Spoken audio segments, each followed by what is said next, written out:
We fucked up. How? We named our podcast voice video thing the wrong thing. Not so much the wrong thing, but the wrong right thing. Yeah. Yeah, that makes sense. We originally named this podcast the Retail Therapy Podcast. It's a great name. It's so good that there's 10 other podcasts with the exact same name. Including one that could sue the shit out of us. Yeah, there's one that is the Retail Therapy Podcast presented by American Express. They have the power of international copyright. I don't want to mess with that. So welcome to the Minimum Rage Podcast. Every time that you see us and we say welcome to the Retail Therapy Podcast, it's not the Retail Therapy Podcast. It is the Minimum Rage Podcast. That is your disclaimer. Without further ado, first episode. Enjoy. All right, I have some notes. Good. I have notes, and I think I know what I'm doing. Okay. So, today is the very first episode of the Retail Therapy Podcast. Welcome to the Retail Therapy Podcast, the very first one. This is a podcast that has started with an idea to tell the stories that we all know as retail workers. We know the Janets, the Jans, the Karens, the Ricks. We've had these experiences, and these are only experiences that you can have if you are paid to be the Operation Human Shield that is customer service. The meat shield of the retail world. The meat shield of the retail world. That is correct. Absolutely. We've been called heroes. We've been called human garbage. We've been called everything in between. And for everybody listening, thank you for listening. This is kind of a huge deal for us. This is a lot of fun. So let's all listen to these stories with an open mind and a little bit of empathy, because we have all been the best people in these stories and the worst people in these stories. So let's have some self-awareness and laugh at ourselves a little bit. So without further ado, Tyler, hi. Hi. How are you? I'm good. That's good, man. All right, so we today are talking about something that could also be a band name, which is Baptism by Register 1. Oh, no. That's right. So the experience of working at a whole, I was almost going to say Whole Foods. We didn't work at Whole Foods. We worked at a natural grocery store where during a pandemic, it was a very weird time. Yeah, it was one of those places that was definitely, it consisted of the full spectrum of every ideation possible about the pandemic and about all of the events going on during the pandemic. I mean, that's even an understatement. I mean, this became because we were all under lockdown. So people would come to these grocery stores, these essential establishments, and they would use this experience to literally unload their personal baggage, whatever that is, right, on the customer service people. And it's I get it. You're cooped up in your house all day. We're talking early days of the pandemic.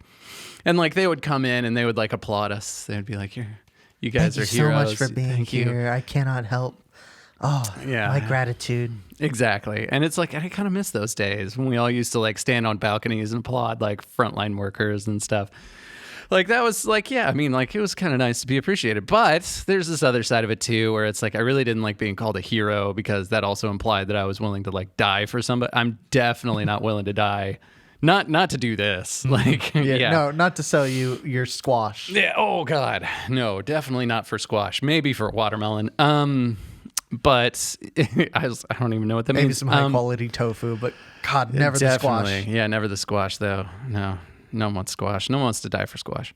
So we have this one customer that comes in all the time, and for the sake of the story, we're going to protect his identity. So for the sake of the story, we're just going to call him Henry.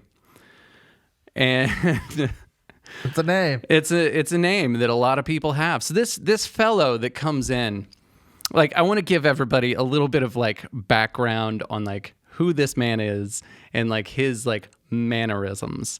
So he's the dude that comes in, and his goal is to stress out as many people as he possibly can. and to make sure that the questions that he asks are impossible to answer. And so he sets the stage with like with like a, with like kind of those absurd questions. Like I saw him like a couple days ago and he comes in and like the first thing he says is, "Where's your seeds?" Like I don't know what kind of seed? Yeah, it's like there's so much information that I'm missing and I cannot answer that question appropriately. And so it's like I have one of two options. I can ask for more information, which will upset him, or I can just try and answer the question, but I'm probably going to answer it wrong. So I'm just not going to do that. So I'm like, I don't like playing this game because like you're going to win. So I'm just going to play real dumb. And so when he says things like, "Where are your seeds?" I'm going to be like, I think they're still in the plants. But like, okay, what seeds? What seeds we're talking about, sir? And then he'll actually like tell me what's going on. But the thing is I have developed that defense mechanism really that's kind of like based in a little bit of humor and a little bit of a shield. So it's like he doesn't bother me. He never does, because anytime I have an interaction with him, I know that he's going to be as ridiculous as possible, and so I'm going to return the favor, and then we have this weird like back and forth, and I think he likes me. So it's you two like, seem to riff off each other whenever you two are in the same general indeed vicinity. And your boyfriend recently actually said something super poetic after his very first experience with Henry and his line, and Henry comes through and Cass, which is Tyler's boyfriend, was talking to me after and was like, we really are on the front lines of the war that is customer service.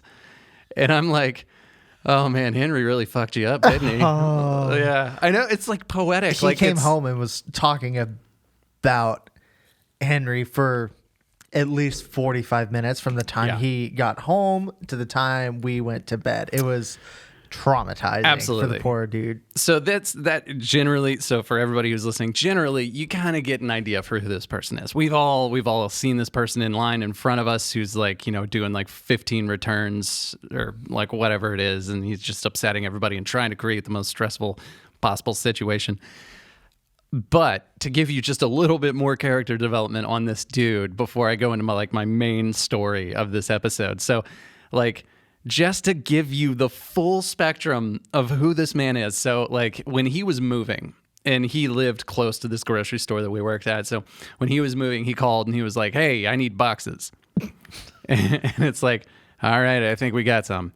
And it's like, "Well, what kind of boxes did you need?" And he was like, I mean, boxes. I was like, okay. Of the cardboard variety? Plastic variety? Right. Like, I mean, like, what are you looking for? Little box, big box? Like, come on, bro. Little box, big box. Are you looking for, like, whatever it is? And he's like, I'm moving. And I'm like, there's some information I needed. I was like, okay, cool. I was like, we got these boxes that come from this distributor that they send us that are all kind of universal sizes. I'll set them aside for you. If you want to come pick them up, just come pick them up whenever's good for you. I always have like 30. And he's like, well, I need way more than that. And I'm like, okay, cool. We'll get some more. I was like, you may have to make a couple trips. He's like, I don't want to. And I'm like, okay. Well, go to a moving right store, yeah, like not you a grocery store. You can buy boxes. That's totally fine. And then, so anyway, so like, yeah, so there's like boxes that are like stacked up for this man. And so he eventually comes by and like, I open up the garage door that is like the back room to this place. And I see for the first time what this man drives. And it's like, weirdly enough, this is like kind of a weirdly appropriate thing to talk about. So he drives this like 1973 Mercedes of sorts. Sure. Right. So this like 1973 Mercedes, and that Mercedes, like it looks pristine. Like it's in like original condition. And so I see the car and I was just like, oh, hey, like that's a pretty cool looking car, like a vintage Mercedes. And he was like, vintage? And I was like, well, I mean, like, what year is it? And he was like, he said whatever it was. Like, I think it was a 70 something. And I was like, oh, okay. And he goes, and I bought it new and it's going to last for 10 more years, damn it. And I'm like, I was like, okay. I'm so glad for Yeah. you. And it's one of those things where I was like, you seem real upset, but it sounds like you like the car. And I was like, how many miles does it have on it? And he goes, 220,000, and it's going to get over 300. And I was like, okay. Are you challenging me or the car, Right. sir? And so like with that being said, I was like, I think he's keeping this thing alive. Like it just wants the sweet, sweet release of death. And this man will not let it die. So This car has no mouth, but it must scream. oh God, it definitely does. But anyways, so it's like so this car, pristine condition, 220,000 miles on it. I don't know how those two things can exist like at the same time, but it's like with this man, it's like it kind of just makes sense. I don't know. I just feel like that's a part of his character that I just need to tell you about. So okay, here is the main story. This is my favorite interaction that I've ever had with this very, very strange man. And he's like, you know, maybe in his late 70s, he's got a little hobble to him. Like, you know, like he's, you know, yeah, like just wrap your mind around that image. And then imagine that, you know, this old man, balding, pointy nose, hobbling, coming out of the bathroom at the exact same moment that I was going into the bathroom. And he opens the door and I see him and I was like, oh, hi. Yep. So I like stand aside and like make room for him. I was like, oh, there you go. And he was just, and the first thing he does is he looks me dead in the eyes and he points at me and he says, you should be fired. And so with me, like not having any context What and happened in knowing that bathroom, right. And I was just like, okay, so you had an experience in here that you are blaming on me and how I need to be fired. Okay. So I, being me, being like the sarcastic, don't even know what to do with this kind of thing. You should be fired. And so I go, okay, that's the first time ever anybody's ever said that to me in the bathroom before. I was like, what's actually going on? And he goes, huh? There's no toilet paper in the stall. And I was like, oh, cool. I was like, that's a super easy fix. I've got more of that. Let me run to the back. I will fill up the toilet paper. I'll be back in a few minutes. And he's like, no. And he interrupts and he throws this wad of like paper towels. And he tries to hit the trash can, but it misses and it hits the floor. And he's just like leaves it there. And he looks at me and then he goes, I'm not in the mood anymore. What did you need the toilet paper for, sir? Because... Right. So, yeah. And it's just like at a moment like that, you're like, okay. Like I just learned way too much about your personal habits. And like, here I am just trying to go to the bathroom. And it's like, I'll put my needs on hold for a minute so that I can make sure that you have the toilet paper that you require. But the response to be like, I'm not in the mood. It's like, do you have to be in the mood to make a BM? I'm hoping that's what. Right. And it's like, I don't even want to entertain what the other options could be. Like if it's not in the mood to, you know what, let's stop there. So you got to be in the mood to poop. And now I'm like worried about your blood pressure a little bit. I'm worried that, you know, like, okay, if you're not going to make, you know, movements unless you're in the mood, like how long has it been? Like, has it been a couple days? Like, They have a pill for that. Yeah. Good times. Good times. So yeah. I'm not in the mood anymore. Yeah. Right. You just have to wrap your head around that whole experience and just have to be like, okay, I'm just going to take a step back. And like, he like walks away and then I'm now left to go to the bathroom in this bathroom by myself. And I'm just like, why do I feel like weirdly guilty and like how I can't wait to tell someone this story, but it's also like a story that it's like a little inappropriate to tell a coworker.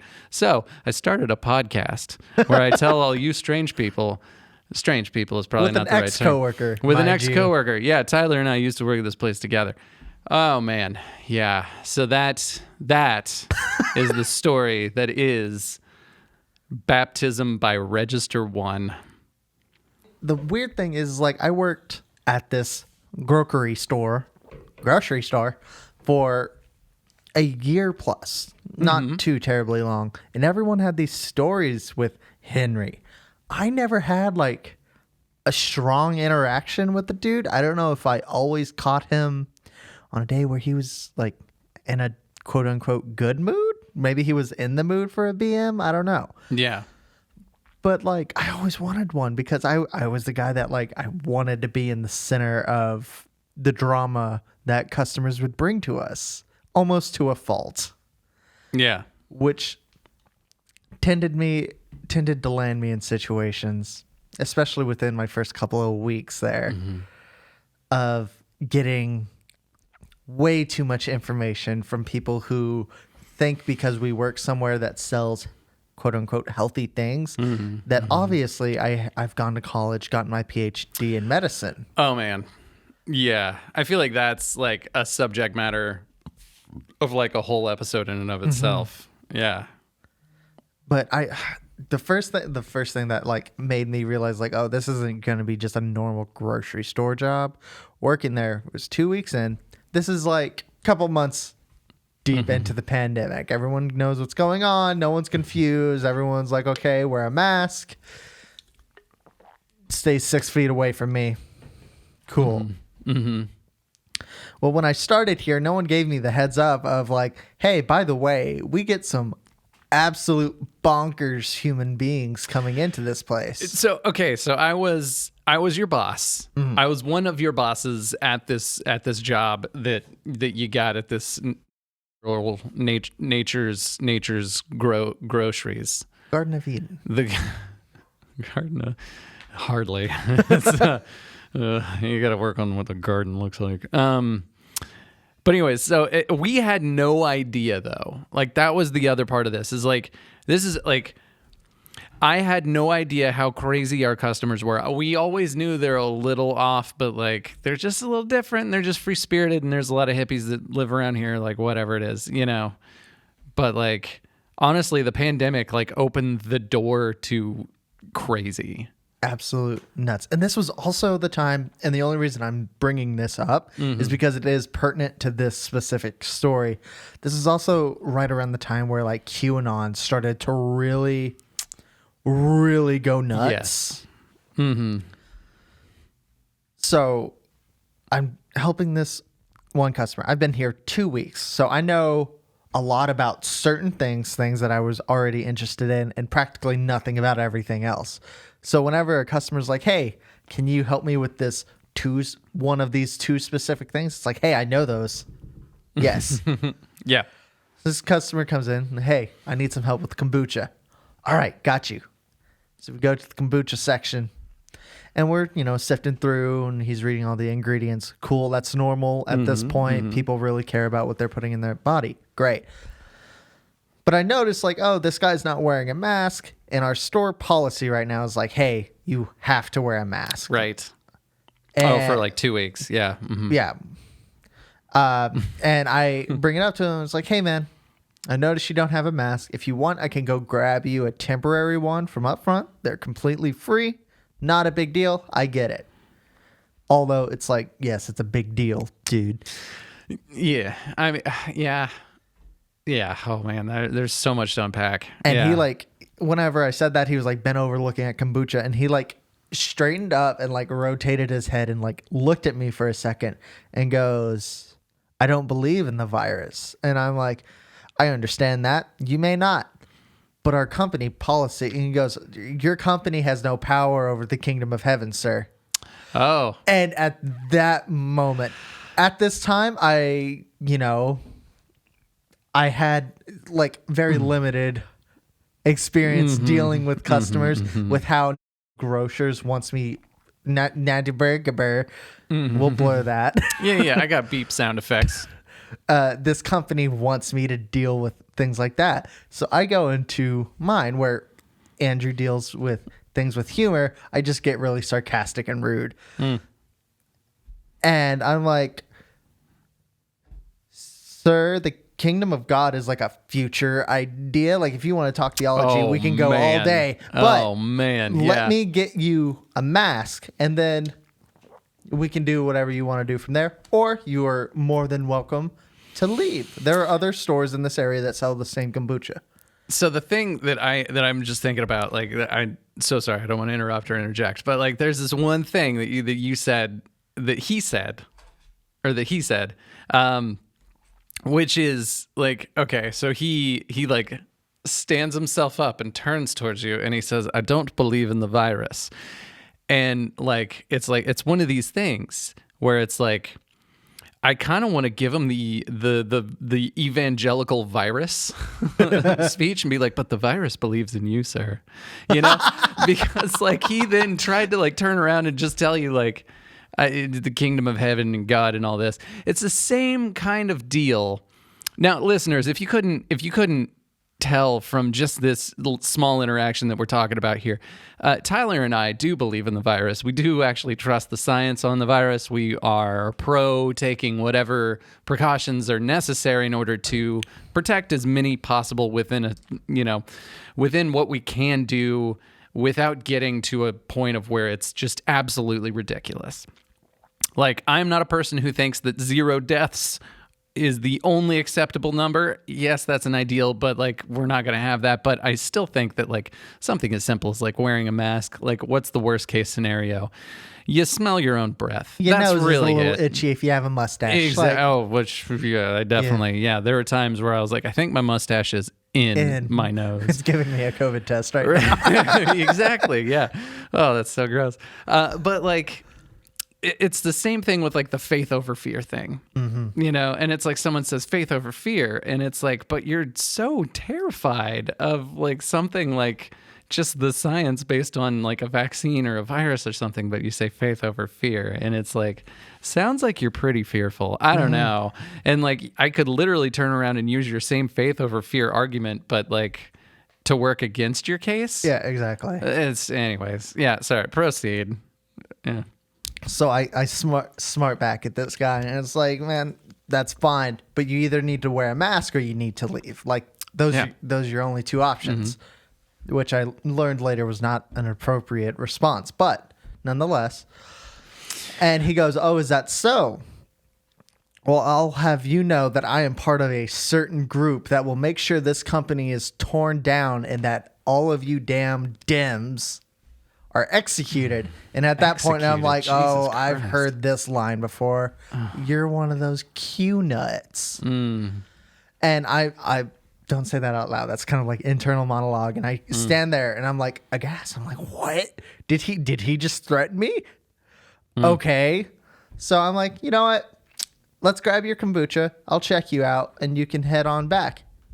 And he goes, "Oh, well, that's a good change of heart. Nothing a good healthy dose of fear can't do." And I don't think I ever told anyone this because I was like, this feels like a story that would cause me to have to do paperwork. I mean, this is one of those things where like, I don't think anybody was really clear on like what any of the policies were at that time because like everything kept changing. It'd change every 2 months. But also it was one of those things like this was a borderline like physical threat. Like, oh, it was I a will threat. have you executed. I would say a threat of execution is a threat. Like, I'm going to go out on a limb here. A threat of execution is a threat. And like when someone says something like that, then it's just like, yeah, they're going to have to leave regardless. It's not even about like a mask at this point or a policy. Yeah. And it's one of those things too, where it was really frustrating, like as a employee of this, of this establishment, where it was like, we wanted to enforce the right things. We wanted to do the right things for all the people that were there and for ourselves, because there was this new thing that was happening where it was like a virus and like some people were dying and it was like a thing. And we're like, we should probably take some precautions. Right. And then like, the cicadas, man. Yeah, I was going to say, I think my neighbor just started buzzsawing something. Yeah, but for the record, that was not dead air. That was us listening closely to whatever that sound is. This podcast studio is a converted garage. This is just a green screen. Actually, no, there's an actual fireplace behind me, but it's like, yeah. You should see what's on the other side of the cameras. It's not as nice. Anywho, yeah, so it's like things kept changing like on a regular basis. And it's like, and that's kind of how it went. And that's how a lot of people got super confused as to like what to do during the pandemic, is because like CDC came out, and I remember the official word where CDC said, actually, don't wear masks. We don't see the need. For like 2 weeks. Yeah, for 2 or 3 weeks. Went to hell so fast. And then they're like, don't wear gloves, don't wear a mask. And everybody was wearing gloves and masks. And they were like, try to save those resources for the hospitals and the frontline workers that need them. And they're like, really, the only mask that we think truly works is the N95. And those are kind of short supply. So like, don't use those right now. And we were like, okay. And then it came out like, okay, well, actually a cloth mask, if everybody wears them, might be a good thing. And it was like that definitely caused some confusion. And it wasn't that like anything changed or like that the CDC changed their mind about what they wanted us to do because we're puppets. It was just they learned something new and adapted their recommendations. But nonetheless, a lot of people didn't really understand it in that context. And so that created some tense interactions. And like, I mean, like working at a grocery store during a pandemic where there are recommendations that go back and forth on masks and things, that was just like, it was kind of like working at a circus, and it still is a little bit to this day. Yeah, good times. Yeah. Anywho, well, I think that's going to wrap up episode 1 of the Retail Therapy Podcast. If you're listening, thank you very much for listening. Thank you for spending the time to talk to us here today, or just to listen to us talk to ourselves. And subscribe. We are just like a delicate flower that needs sunshine and water. We need subscriptions and likes and sharing and all that other fun stuff. Tell people about it. We exist. Hoorah. Hoorah. Bye. Bye.